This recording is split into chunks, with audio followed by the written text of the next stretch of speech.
ओम श्री गुरुवे नमः. मी प्रियंका. श्रीपाद श्रीवल्लभ चरित्रामृतातील अध्याय 11 आज आपण वाचन आणि श्रवण करणार आहोत.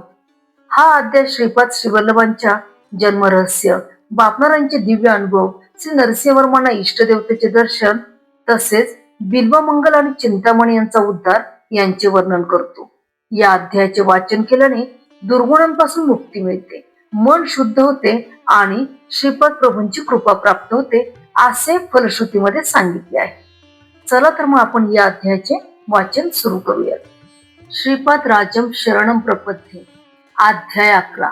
सुभय श्रेष्ठी चिंतामणी बिल्वमंगल यांचा वृत्तांत. दुसऱ्या दिवशी सकाळी सुभय श्रेष्ठींनी सांगण्यास प्रारंभ केला. ते म्हणाले, श्री दत्तप्रभू सर्व देवतांचे स्वरूप आहे. दत्त आराधना केली असता सर्व देवतांच्या आराधना केल्याचे फल प्राप्त होते. सर्व देवतांमध्ये दत्तप्रभूच अंतर्भूत आहेत. श्री सुमती माता अनुसया तत्वामधील परम शिवाची शनी प्रदोष समयी आराधना करीत असते. त्यामुळे श्री दत्तप्रभूंमधील शिवतत्व अनुसया तत्वात प्रतिबिंबित होऊन अनुसया माते समान असलेल्या सुमती मातेच्या उदरी श्रीपाद श्रीवल्लभांच्या रूपात अवतरली. ही एक अद्भुत योग प्रक्रियाच होती. माता पित्यांच्या संयोगाशिवाय योगनिष्ठेमध्ये असताना अप्पलराजू शर्मा व सुमती मातेच्या नेत्रामधून योगज्योती प्रकट होऊन त्यांचा संयोग होऊन सुमती मातेच्या गर्भात प्रवेश करून 9 महिन्यानंतर केवळ ज्योतिरूपाने ते बाहेर प्रकटले. वास्तविक पाहता श्रीपाद ज्योती स्वरूपच होते. त्यांनी 3ऱ्या वर्षी आश्चर्यकारक लीला करण्यास सुरुवात केली. कालांतराने श्रीपाद प्रभूंना एक बहीण झाली. तिचे विद्याधरी असे नाव ठेवले होते. विद्याधरीच्या जन्मदिवशीच बापना चारुलीचे एक दूरचे बंधू मल्लादी रामकृष्ण वदानुलू नावाचे एक महान पंडित त्यांच्या घरी आले. त्यांना चंद्रशेखर नावाचा एक मुलगा होता. घंडीकोटा यांच्या घरी महालक्ष्मी जन्मली. ती मल्लादी घराण्यात सून म्हणून चांगली आहे असे ते नातेवाईकात मुक्त कंठाने सांगू लागले. श्रीपाद प्रभूंना सुद्धा हे नाते पसंत होते. त्यांच्या संकल्पानुसार यथाखाली विद्याधरी आणि चंद्रशेखर यांचा विवाह मोठ्या थाटात पिटिकापुरम मध्ये संपन्न झाला. श्री विद्याधरी नंतर राधा नावाच्या बहिणीचा जन्म झाला. तिचा विजयवाटिका या क्षेत्रातील विश्वनाथ कृष्ण वधानुलू या एका सद्ब्राह्मणाशी विवाह संपन्न झाला. राधानंतर श्रीपाद प्रभूंना अजून एक बहीण झाली. तिचे नाव सुरेखा असे होते. तिचा विवाह मंगलगिरी येथील ताडपल्ली दत्तात्रेय अवधनुलू नावाच्या एका विद्वान सच्चिद युवका बरोबर झाला. श्रीपादांच्या लीला अकल्पनीयच आहेत.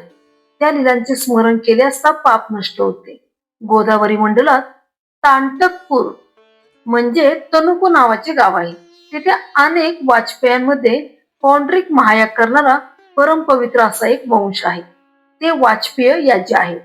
पिठिकापुरम मधील मल्लादींचा आणि वाजपेय याजींचा अगदी निकटचा संबंध असल्याने वाजपेय याजी इदम ब्रह्म मिदम चाक्रम या सिद्धांतावर विश्वास ठेवणारे आहेत. ते वसिष्ठ, शक्ती, पराशर ऋषी, प्रवरान्वित पराशर गोत्रामधून आलेले ऋग्वेदी तर मल्लादी यजुर्वेदी होते. कन्नड देशात ऋग्वेद पाठ करणाऱ्या बालकांसाठी शिकवणारे उत्तम गुरु नव्हते. त्यामुळे तांटकपुरातून वाजपेय याजी मायनचारुली यांना बोलावून होयशाला येथे नेहमीसाठी वास्तव्यासाठी नेले. तेव्हापासून त्यांना होयशाला ब्राह्मण असे संबोधू लागले. त्यांनी ब्राह्मण वृत्ती आणि क्षात्र वृत्ती समानतेने स्वीकारली. सनातन धर्माच्या रक्षणासाठी त्यांनी अनेक अडचणींचा सामना केला. मायनाचार्यांना 2 पुत्र होते. एक माधवाचार्य आणि दुसरा सायनाचार्य. हे दोघे महान पंडित होते. सायनाचार्यांनी वेदांवर भाष्य लिहिले. माधवाचार्यांनी महालक्ष्मीच्या अनुग्रहासाठी तीव्र तप केले. विशेष कृपा कटाक्षाची याचना केली. तेव्हा लक्ष्मी देवी म्हणाली, ते या जन्मात साध्य होणार नाही. तेव्हा माधवाचार्य म्हणाले, माते, मी संन्यास घेत आहे आणि संन्यास म्हणजे मनुष्याचा दुसरा जन्मच असतो. त्यानंतर देवीने हवा असलेला वर दिला. या वराच्या योगाने लोखंडा स्पर्श करताच त्याचे सोने होत असे. त्यांचेच संन्यास आश्रमातील नाव विद्यारण्य स्वामी असे होते. श्रीपाद प्रभूंचा अनुग्रह त्यांना प्राप्त झाला होता. यांच्या 3ऱ्या पिढीत संन्यास आश्रमाच्या परंपरेतील श्रीकृष्ण सरस्वती हे श्रीपाद प्रभूंच्या पुढच्या अवतारात श्री नरसिंह सरस्वतीच्या अवतारात संन्यास दीक्षा देणारे गुरु होतील अशी भविष्यवाणी केली होती. त्यांची भोगातील इच्छा नष्ट न झाल्यामुळे त्यानंतरच्या शतकात सायनाचार्याच्या वंशात गोविंद दीक्षित या नावाने जन्माला येते. ते तंजावर प्रांताच्या महाराजांचे महामंत्रीपद सुशोभित करतील. त्यांच्या कर्तव्यनिष्ठेची सारीकडे प्रशंसा होईल. ही भविष्यवाणी म्हणजे श्रीपाद प्रभूंचा सत्य संकल्पच होता. अनेक देवतांची आराधना करताना या देवतांमध्ये दत्तप्रभूचे चैतन्य प्रतिबिंबित झालेले असते. ते साधकाच्या अभिष्टाची परिपूर्ती करते. दत्तप्रभूंचा आश्रित असणारा ज्या दैवतेचा अंश आहे त्याच्याकडून कोणते काम किती प्रमाणात करून घ्यावायचे हे दत्तप्रभू ठरवित असतात. ध्रुवाने कठोर तप करून श्री महाविष्णूंना प्रसन्न करून घेतले. त्यांनी ध्रुवाला पितृवात्सल्य प्रदान केले. श्री दत्तप्रभू सगुण तत्वाच्या, निर्गुण तत्वाच्या, आतीताच्या आधाराने परमतत्व तेच, चरम तत्व तेच, आदी तत्व तेच, आधी अंतर्हित तत्व तेच आहे. हे सर्व अनुभवाने जाणून घ्यावे लागते. शब्दांनी समजून सांगण्याचा हा विषय नाही. एखादे काम होणे किंवा न होणे, दुसऱ्या पद्धतीने होणे हे सर्व सामर्थ्य श्रीपाद वल्लभांच्या अवताराचे रहस्य आहे.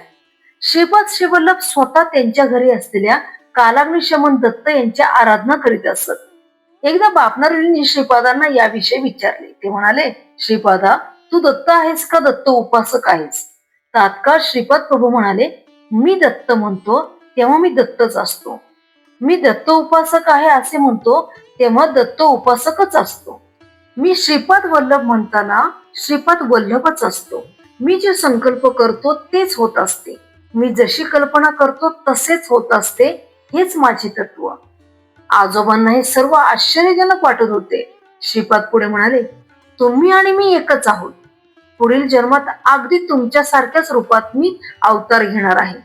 तुमच्यामध्ये संन्यास घेण्याची प्रबळ इच्छा आहे, परंतु तुम्ही या किंवा पुढच्या जन्मी संन्यास ग्रहण करणे हे माझ्या संकल्पात नाही.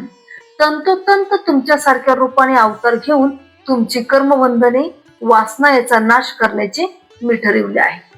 श्रीपादांनी आजोबांच्या भ्रूमध्यात स्पर्श केला. ते कुटस्थ चैतन्याचे स्थान आहे. त्यांना काही क्षणातच हिमालयात निश्चल तपसमाधीत असणाऱ्या बाबाजींचे दर्शन झाले. ते काही वेळातच प्रयाग महाक्षेत्रातील त्रिवेणी संगमात स्नान करीत असल्याचे आणि त्यानंतर श्रीपाद श्रीवल्लभांचे रूप दिसले. ते स्वरूप कुक्कुटेश्वराच्या देवालयातील स्वयंभू दत्तात विलीन झाले. त्यांच्यातील अवधूत स्वरूप निघाले. त्यांना बापनाऱ्याची कन्या सौभाग्यवती सुमती महाराणी भिक्षा घालीत असल्याचे दिसले. त्या अवधूताने श्रीपाद श्रीवल्लभांचे बालरूप धारण केले व सुमती महाराणीच्या मांडीवर तहान्या बाळाच्या रूपात झोपलेल्या बापनाऱ्यांना दिसले. मातेच्या मांडीवरील बाळ पाहता पाहता 18 वर्षाच्या मुलात रूपांतरित झाले. त्या युवकाने त्यांच्याकडे दृष्टी टाकीत हुबेहूब बापनाऱ्यासारखेच रूप घेतले आणि ती मूर्ती संन्याशाची होती. 2 नद्यांच्या संगमावर स्नान करून आपल्या शिष्यासह तहाटमानेने चालू लागले. तो संन्यासी बापनाऱ्याकडे वळून म्हणाला, मी कोण आहे या विचारात असल्यासारखे दिसत आहात. मला नृसिंह सरस्वती म्हणतात. हे गंधर्वपूर आहे. असे म्हटल्यावर काही क्षणातच आपले वस्त्र नदीवर पसरले आणि त्यावर बसून श्रीशैल्याला गेले. तेथील कर्दळी वनातील महापुरुषांनी, महायोग्यांनी त्यांना साष्टांग नमस्कार केला. त्या सर्वांनी महाप्रभूंनी त्या वनात यावे यासाठी अनेक शतकापासून तप केले होते. प्रभूंच्या दर्शनाने ते धन्य झाले होते. अनेक वर्षाच्या तपश्चर्येनंतर ते कोपिनधारी वृद्धाच्या रूपात दिसले. तीच तेजस्वी नजर त्यांनी बापनारीवर रोखून धरली. ते पुढे म्हणाले, ह्या माझ्या रूपाला स्वामी समर्थ असे म्हणतात. थोड्या वेळातच त्यांनी प्राणत्याग केला व प्राणशक्ती वटवृक्षात गेली. त्यांचा दिव्यात्मा श्री शैल्यावरील मल्लिकार्जुनाच्या शिवलिंगात विलीन झाला. महापवित्र अत्यंत शक्तिवंत असलेल्या त्या शिवलिंगातून मेघगंभीर स्वरात आवाज आला, बापनार्या, तू धन्य आहेस. आनंद, केवल, अज्ञान स्वरूप, अविनाशी असणारा मी तुझ्या एका क्रियाशक्ती योगामुळे सूर्यमंडळातून शक्तिपात करून या ज्योतिर्लिंगात आकर्षित झालो. या ज्योतिर्लिंगात विलीन असणारे 16 सहस्र दिव्य पुरुष सर्वदा माझी सेवा करीत असतात. या ज्योतिर्लिंगाच्या दर्शनाला येणाऱ्या भक्तांना हे दिव्य पुरुष भौतिक आणि आध्यात्मिक प्रगतीमध्ये सहाय्य करतात. त्रिमूर्ती स्वरूप असणारा मी श्रीपाद श्रीवल्लभ, नृसिंह सरस्वती आणि स्वामी समर्थ या रूपात तुला अनुग्रहित करीत आहे. असे शब्द बापनाऱ्यांना ऐकू आले. या प्रसंगाने बापनारी स्तब्ध झाले. त्यांना समोर निरागस चेहऱ्याचा हसरा 3 वर्षाचा बालक श्रीपाद दिसला. त्यांचे सर्व अनुभव दिव्य आणि मधुर होते. त्यांनी प्रेमाने श्रीपादाला उराशी कवटाळून धरले. त्यावेळी ते दिव्य तन्मय अवस्थेत गेले. तसा किती वेळ गेला ते त्यांना कळलेच नाही. डोळे उघडले तेव्हा अग्निहोत्र करण्याची वेळ झाली होती. ते त्यासाठी उठले. बापणाऱ्याचे अग्निहोत्र कार्य सुद्धा अभिनव होते. शमीच्या किंवा पिंपळाच्या लाकडाने अग्नी निर्माण करतात, परंतु बापणार्य समिधा अग्निकुंडात घालून वेद मंत्रोच्चारण करून अग्नी निर्माण करीत असत. अप्पलराज शर्मा सुद्धा याच प्रकारे अग्निहोत्र करीत असत. त्यांच्या वंशात अग्निपूजा होती. प्रज्वलित झालेल्या अग्निकुंडात उतरून आहुती घालीत. हे विशेष उत्सवाच्या वेळी करीत. या प्रकारे अग्निपूजा करताना त्यांच्या वस्त्रांना व शरीरास कोणताही त्रास होत नसे. हे महदाश्चर्य होते. बापनारुलींनी अग्निहोत्रासाठी त्या दिवशी कित्येक वेळा वेदमंत्र म्हटले, परंतु अग्नी काही प्रज्वलित होईना. ते घामाने ओले चिंब झाले, परंतु अग्नी मात्र निर्माण झाला नाही. श्रीपादांनी आपल्या आजोबांची ही अवस्था दुरून पाहिली. त्या अग्निकुंडाकडे पाहून म्हणाले, अरे अग्निदेवा, तुला आज्ञा करतो, आजोबांच्या देवकार्यामध्ये अडथळा आणू नकोस. अग्नी तात्काळ निर्माण झाला. बापनारुलींनी कलशातील पाणी अग्निकुंडात घातले, परंतु विझण्याऐवजी अधिकच भडकला. आजोबा हा चमत्कार पाहून अचंबित झाले. श्रीपाद प्रभू म्हणाले, आजोबा, माझ्या अवताराला तुम्ही व्यंकटपया श्रेष्ठी नरसिंहवर्मा कारण आहात. म्हणून तुम्ही माझ्या वडिलांनी व्यंकटपय्याकडून नरसिंहवर्माकडून धनसाह्य किंवा धनेतर साह्य स्वीकारल्यास ते दानामध्ये येत नाही. त्याप्रमाणे ते साह्य न घेतल्यास दैवद्रोह सुद्धा होऊ शकतो. त्या साह्याला परमेश्वराची कृपा समजावी. मला जन्म देणारी मातृमूर्ती सुमती महाराणी मल्हारीचीच नव्हे तर व्यंकटपय्या श्रेष्ठी वस्तवाही कुटुंबाची माहेरवाशीण आहे असे समजावे. हा माझा दंडकच आहे. श्रीपाद या सर्व गोष्टी सांगताना सुमती महाराणी आणि अप्पलराज शर्मा तेथेच होते. तसेच श्री व्यंकटपय्या श्रेष्ठी आणि नरसिंहवर्मा सुद्धा तेथे होते. यावेळी श्रीपाद प्रभू म्हणाले, माझ्या संकल्पाशिवाय बापणाऱ्यासारखे महातपस्वी सुद्धा अग्नी निर्माण करू शकत नाही. माझे वडील अग्निकुंडात आल्यावर अग्नी आपला प्रताप दाखवतो. माझा संकल्प जर बदलला तर व्यंकटपय्या श्रेष्ठी सुद्धा निष्कांचन होतील. अगणित भूमी असणाऱ्या नरसिंहवर्म्यांना उभे राहण्यापुरती सुद्धा जागा मिळणार नाही, अशी त्यांची अवस्था होईल. तुम्ही सर्व माझ्या संकल्पामुळे या अवस्थेत आहात. मी भिकाऱ्याला महाराजा करू शकतो, तसेच महाराजाचे भिकाऱ्यात रूपांतर करू शकतो. माझी भक्ती करणाऱ्याला भक्ताला तो जी इच्छा करेल ते मी देऊ शकतो, परंतु देण्या अगोदर तो सांभाळू शकेल का ते मी पाहतो. त्याच्या शक्ती सामर्थ्याने लोकांच्या उपकारासाठीच तो ते वापरतो का नाही याबद्दल मी त्याची परीक्षा करतो. मला गरज भासेल तेव्हा पृथ्वीच्या आकाशात आणि आकाशाचे पृथ्वीत रूपांतर करू शकतो. बापनारेली कृतयुगात लाभाद महर्षी असताना त्यांचा मंगल महर्षी नावाचा एक शिष्य होता. तो दर्भ कापताना चुकून हाताला जखम झाली आणि त्यातून रक्त वाहू लागले. त्या रक्ताची गाठ होऊन सुगंधित विभूतीमध्ये ते बदलले. आहा, मी किती मोठी सिद्धी प्राप्त केली असे त्याच्या मनात येऊन गर्व झाला. एवढ्यात परम शिव प्रत्यक्षात तिथे अवतीर्ण झाले. त्यांनी स्वतःचा हात हलवला तेव्हा हिमगिरीवरून बर्फ पडावा तशी विभूती शिवाच्या हातातून पडत होती. परमशिव म्हणाले, त्रेतायुगात भारद्वाज ऋषी पिठिकापुरम सवऋतू काठ कायन यज्ञ करणार आहेत. त्या महाचैनामध्ये जमा झालेल्या विभूतीपैकी केवळ लव मात्र तुला दाखवले. एवढ्याने मंगल महर्षीचा गर्व पार गळून पडला. श्रोतेगण अवाक होऊन श्रीपाद प्रभू जे सांगत होते ते ऐकत राहिले. श्रीपाद प्रभू म्हणाले, या पिठिकापुरमच्या परिसरात पाऊल ठेवणेच अनंत जन्माचे पुण्यफल आहे. माझ्या या अवतार समयी तुम्ही माझ्या बरोबर असणे न सांगता येण्यासारखे विशेष आहे. माझी शक्ती अनुभवाला प्रत्ययाला यावी म्हणजे प्रथम तुम्ही उत्तम साधक बनवायला हवे. तेव्हाच माझी शक्ती, करुणा, वात्सल्य, रक्षण, पाप विमोचन तुम्हाच अनुभवास येईल. माझी जन्मभूमी असलेल्या या बापणाऱ्याच्या घरात माझ्या पादुकांची प्रतिष्ठापना होईल. मी पिठिकापुरम मध्ये पाठीच्या समयी आई समतीच्या मांडीवर दूध पिईल. दुपारच्या वेळी आई मला दूध भाताचे मधुर असे घास खाऊ घालील. रात्रीच्या वेळी सुमती माता मांडीवर घेऊन गव्हाच्या रव्याचा शिरा खाऊ घालेल. मी पिठिकापुरम मध्ये असताना गंधर्वपुरात नृसिंह सरस्वतीच्या रूपात असेल. दुपारच्या वेळी नक्कीच गंधर्वपुरात भिक्षा घेईल. आंतरदृष्टी असणाऱ्या भक्तांना हे स्पष्ट दिसून येईल. माझ्या जन्मभूमीत माझ्या श्री पादुकांची स्थापना होणार आहे. महापुरुष, महायोगी, सर्व देशातील लोक मुंग्यासारखे हजारोंच्या संख्येने माझ्या दर्शनास दरबारात येतील.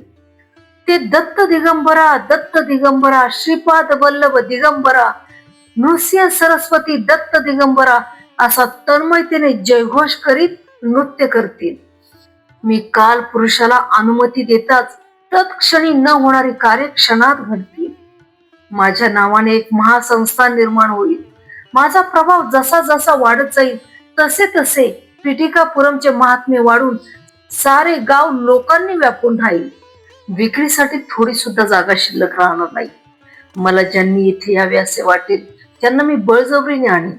कितीही मोठा धर्माण असो अथवा महायोगी असो, माझ्या संकल्पाशिवाय पिठिकापुरमला येऊ शकणार नाही हे निश्चित. माझ्या निजतत्वात समजून जाणून आनंदी व्हा. हा क्षण पुन्हा येणार नाही.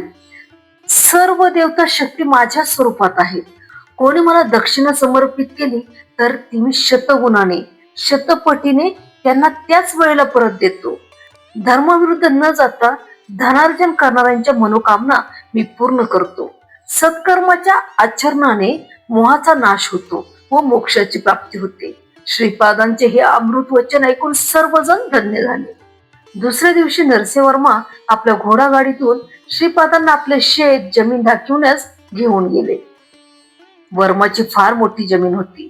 त्या जमिनीत अनेक प्रकारची पिके होती. त्यातील दोडकेच्या वेलीला फुल येत नसे. कधी काळी आले तरी सुकून जाईल, गळून जाईल. त्या जागी फळ येत नसे. एखाद्या वेलीस फळ लागलेच तर ते इतके कडू असे की तोंडात घालवत नसे.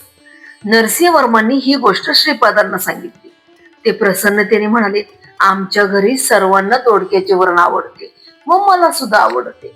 पूर्वीच्या काळी एक दत्तोपासक या भूमीवर तप करीत असे. ही पवित्र भूमी साक्षात दत्त स्वरूप असलेल्या माझ्या चरण स्पर्शासाठी तळमळत होती. तिची तळमळ तुम्हाला कळावी यासाठी तिच्या भाषेत या प्रकाराने व्यक्त करीत होती. या भूमातेची इच्छा मी पूर्ण करेन. या भूमीला माझा पादस्पर्श झाल्यावर हिच्या भूमी तत्वात परिवर्तन घडेल.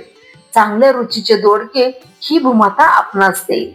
आजोबा, तुम्ही निर्भयपणे आमच्या घरी येथे पिकलेले दोडके पाठवा. घरच्यांच्या बरोबर मी सुद्धा ते जेवणात घेईन. त्या दिवसापासून दोडक्याचे पीक भरपूर येऊ लागले. ती दोडकी सुद्धा उत्तम प्रकारची व रुचकर होती. श्रीपाद प्रभू घोडागाडीतून उतरून काही वेळ त्या भूमीवर फिरले. तेवढ्यात तिथे काही चंचू युवक युवती आल्या. चंचू म्हणजे तेथील आदिवासी युवक युवती आल्या. त्या सर्वांनी श्रीपाद प्रभूंना मोठ्या श्रद्धाभावाने प्रणाम केला. श्रीपादांच्या दिव्य मुख कमलाभोवती त्यांना एक दिव्य कांतीचे तेजोवलय दिसले. श्रीपाद तेव्हा म्हणाले, आजोबा, हे सर्व चंचू लोक नरसिंह अवताराशी संबंधित आहेत. ते महालक्ष्मीला बहिणीसारखे मानून तिची आराधना करतात. तुम्ही नरसिंह स्वामींचे भक्त आहात. तुम्ही यांना शरण गेल्यास तुम्हाला नरसिंहाच्या दर्शनाचे भाग्य लाभेल. श्रीपाद गमतीने असे म्हणत आहेत असे नरसिंहवर्मांना वाटले. ते म्हणाले, अरे चंचू युवकांनो, तुम्ही नरसिंह देवांना पाहिलेत का? त्यांचा ठाव ठिकाणा सांगू शकाल काय? त्यावर एक चंचू युवक म्हणाला, ते कोणते मोठे अवघड काम. सिंहाचा चेहरा माणसाचे शरीर असलेला एक युवक या जंगलात फिरत असतो. त्याचे आमची बहीण चंचू लक्ष्मीवर प्रेम आहे. आमच्या छोटीला सुद्धा तो आवडतो. त्यांचा विवाह आम्ही करून दिला आहे. तुम्हाला हवे असल्यास चंचू लक्ष्मी आणि नरसिंहाला तुमच्या समोर आणून उभे करतो. एवढे बोलून चंचू युवक आणि युवती निघून गेले. नरसिंह वर्मा हे सारे आश्चर्याने पाहत होते. तितक्यात रस्त्याच्या मध्यभागावरून एक युवक युवती येताना दिसले. श्रीपादांनी सुबया श्रेष्ठीला जवळ बोलावून घेतले व म्हणाले, ते दुरून येणारे दोघे कोण आहेत असे वाटते? ते येणारे बिल्वमंगल आणि चिंतामणी आहेत. थोड्या काटक्यांचा ढीग करा आणि ते पेटून गंमत पाहूया. नरसिंह वर्मांना तर घाम फुटला. ते येणारे बिल्वमंगल आणि चिंतामणीच होते. ते दोघे गुरुवायूर क्षेत्रातील श्रीकृष्णाचे दर्शन घेऊन येत असताना त्यांना कुरुराम्मा नावाच्या महायोगिनीचे दर्शन झाले. तिने त्यांना सहजच श्रीपाद शिवल्लभ दर्शन प्राप्तिरस्तु, श्रीपाद शिवल्लभ दर्शन प्राप्तिरस्तु असा आशीर्वाद दिला. तिच्या आशीर्वादाने त्यांच्यात भक्ती आणि वैराग्याचे बीज पडले. मंगलगिरीच्या नरसिंहाचे दर्शन घेऊन ते पिठिकापुरमला श्रीपाद प्रभूंच्या दर्शनासाठी येत असता महायोगिनीच्या म्हणजे कुरुराम्मा यांच्या आशीर्वादाच्या प्रभावाने श्रीपादाचे दर्शन त्यांना इथेच झाले. काटक्या जळत असताना बिल्वमंगल आणि चिंतामणीला दहन संस्कार होत असल्यासारखा त्रास झाला. थोड्या वेळासाठी त्यांच्या शरीरातून त्यांच्याच आकाराच्या 2 काळ्या आकृती बाहेर येऊन आग्नीत रुदन करीत पडल्या व भस्मसात झाल्या. यानंतर ते दोघे शुद्धीवर आले. तितक्यात चंचुलक्ष्मीला घेऊन आले. नरसिंहदेवाचे हात मागे बांधून चंचुलोकांनी त्यांना श्रीपाद प्रभूंसमोर आणून उभे केले होते. अशा चित्र विचित्र घटना पूर्वी कोणत्याच युगात घडल्या नव्हत्या. श्रीपादांच्या अवतार कार्यातील अनेक लीला चमत्कारपूर्ण व अनाकलनीय आहेत. श्रीपादांनी नरसिंहदेवाला प्रश्न केला, पूर्वयुगातील नरसिंह तूच आहेस का? ही चंचुलक्ष्मी तुझी पत्नीच ना? हिरण्यकश्यपूचा वध करून प्रल्हादाचे रक्षण करणारा तूच ना? तेव्हा नरसिंहदेव त्रिवार हो म्हणाले. त्याच वेळी चंचुलक्ष्मी आणि नरसिंहदेवांनी दोघांनी ज्योतिरूपात श्रीपादांच्या शरीरात प्रवेश केला. चंचू मंडळी अंतर्धान पावले. बिल्वमंगल महाभक्त होऊन बिल्वमंगल महर्षी झाला. चिंतामणी महायोगिनी झाली. चित्रविचित्र अशा घटना घडलेल्या नरसिंहवर्माच्या जमिनी असलेल्या गावास चित्रवाडा असे नाव पडले. श्रीपाद शिवल्लभ चरित्रामृताचा 11वा अध्याय इथे समाप्त झालेला आहे. श्रीपाद शिवल्लभांचा जय जयकार असो. दत्तप्रभू हे ब्रह्मा विष्णू महेश या त्रिमूर्तीचे संयुक्त स्वरूप आहे. ते गुरुतत्वाचे प्रतीक असून ज्ञान वैराग्य आणि मोक्ष प्रदान करतात. अशा प्रकारे आज आपण श्रीपाद शिवल्लभ चरित्रामृत अध्याय 11चे वाचन आणि श्रवण यशस्वीपणे पूर्ण केले आहे. जर हा अध्यायाचे वाचन तुम्हाला आवडलं असेल तर नक्की लाईक करा. तुमच्या अनुभूती तुमच्या भावना कमेंट मध्ये शेअर करा. माझ्या चॅनलला सबस्क्राईब करायला विसरू नका. ओम श्री साईराम.